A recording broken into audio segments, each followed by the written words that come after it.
जुले नमस्कार सलाम। आज मैं दूसरे दिन के अनशन पर हूँ क्योंकि महिलाओं के अनशन के बाद अब युवा बागडोर संभालेंगे। इस बीच में हम भी उनके साथ 3 दिन के अनशन पर हैं। कल मैं आप लोगों को एक अपडेट दे रहा था यहाँ पर कि सरकार बहुत ओवर रिएक्ट कर रहे हैं और यहाँ पर युवकों को, कार्यकर्ताओं को पकड़कर उनसे ज़बरदस्ती बॉन्ड्स लिखवा रहे हैं। तो इस पे मैं अगला अपडेट रात को देने वाला था, मगर उस लायक रहा नहीं हालत, तो सोचा ठीक ना होगा उस वक्त अपडेट देना। तो कल उस अपडेट के बाद ही यहाँ पर दफ़ा 144 सेक्शन 144 लगाया गया, जिसमें बहुत बंदिशें होते हैं। जब बहुत ख़तरा हो अशांति का, मार काट का, यहाँ पर तो पिछले 32 दिनों से बिल्कुल शांति से सब कुछ चल रहा है, फिर भी वो ऐसे कदम उठा रहे थे। उसके कुछ देर बाद ही फिर इंटरनेट पर रोक लगा दी जाएगी, ये एक सर्कुलर निकल के आया।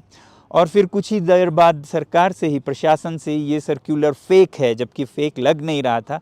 तो ऐसे आए तो बहुत बंदिशें लद्दाख पर जैसे कोई वॉर जोन हो ऐसे लगते जा रहे हैं। और रात को यहाँ अनशन के स्थल पर से कोई 3-4 कार्यकर्ताओं को पुलिस पकड़ के ले गई बाहर से ज़बरदस्ती, और पुलिस चौकी में लेकर उनसे ज़बरदस्ती बॉन्ड्स लिखवा रहे थे या उन्हें अरेस्ट किया जाएगा, ऐसा उन्हें बताया जा रहा था।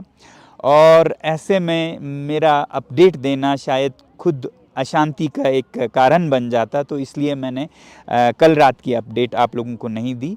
ये मसला जो कि बहुत ही नाजुक बन गया था, क्योंकि उसके बाद बहुत अशांति फैल सकती थी, मगर हमारे जो यहाँ के अलग अलग धर्मों के नेता हैं, सर्वधर्मी नेताओं ने जाकर पुलिस चौकी में वकालत की कि उनके बिना किसी सबूत के, बिना किसी अशांति फैलाने के कोई वाक़या हुए, अगर आप ऐसा करेंगे तो इससे ही बहुत बुरा हालत होगा।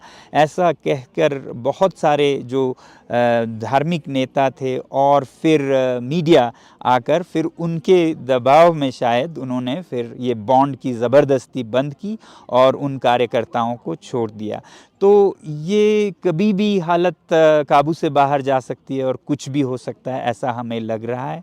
और लग ये भी रहा है कि प्रशासन को खुद अपने लोगों पर अब नियंत्रण नहीं रहा है, क्योंकि सभी लद्दाख के लोग जो हैं, चाहे वो सरकारी कर्मचारी हो या पुलिस के कर्मचारी हो या भारत भर में हो, उनका दिल लद्दाख के इस आंदोलन के साथ है, क्योंकि ये सच्चाई पर चल रहा है और सिर्फ अपने वादे याद दिलाने की कोशिश कर रहा है। और ऐसे में लोगों का दिल इस आंदोलन के साथ है। वो इस तरह पता चल रहा है कि जो भी सर्कुलर्स निकाले जाते हैं वो फट से सोशल मीडिया पर उन्हीं के कर्मचारी लीक कर रहे हैं कि जैसे इंटरनेट बंद होने वाला है, वो आ गया तो उसको फेक बताना पड़ा, मगर लग रहा है इंटरनेट बंद ही होगा।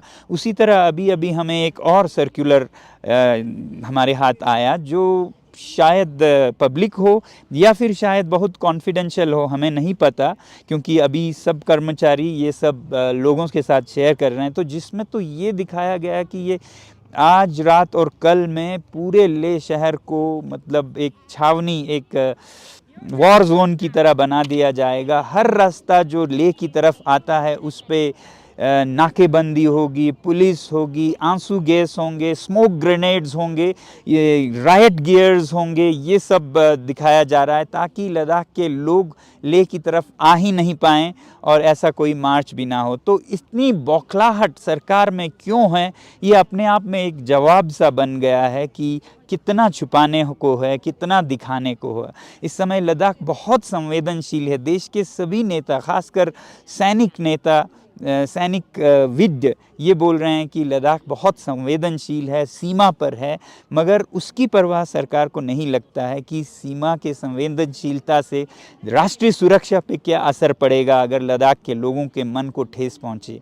तो ऐसे में हमें लग रहा है कि ना उन्हें राष्ट्र सुरक्षा की चिंता है, ना सैनिकों की चिंता है, और यहाँ के लोगों की तो बिल्कुल नहीं है। पिछले 21 दिनों के अनशन में एक बार तक नहीं पूछा, मगर जब ये मार्च की बात आई तो इतना डरावना माहौल बना रहे हैं।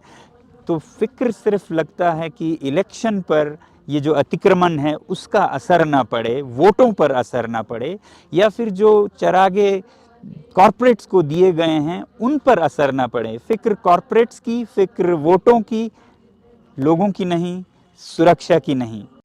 बातें बहुत हैं और इसके बारे में मैं एक थोड़ा विस्तार से यूट्यूब वीडियो शायद जारी करूं आज, क्योंकि इस छोटे से अपडेट में नहीं हो पाएगा। बस यही कहना चाहता था कि ऐसे हालात में जब यहाँ पर एक वॉर जोन सा बनाया जा रहा है, तो आप में से जो बहुत से लोग यहाँ आना चाहते थे इस मार्च में शामिल होने के लिए, मैं ऐसा सुझाव नहीं दूंगा हालात को देखते हुए, मगर ये कहूँगा कि आप लोग अपने अपने जगह से, अपने शहरों से राष्ट्र के नाम पर बहुत काम कर सकते हैं। तो रविवार 7 अप्रैल और हर रविवार राष्ट्र के नाम अगर करें और सच्चाई के नाम करें, ताकि लद्दाख की हालत और देश में जो पर्यावरण को कॉरपोरेट्स के लिए और जो राष्ट्रीय सुरक्षा है उन सब पर आप आवाज़ उठा सकें, हमारी आवाज़ को बुलंद कर सकें और इस देश को एक बेहतरीन देश जिसमें सच्चाई पर चला जाता है, वादे निभाए जाते हैं, ऐसा एक चरित्रवान देश बनाने में हम सब मिलकर आगे बढ़ें। बहुत बहुत धन्यवाद। जय हिंद।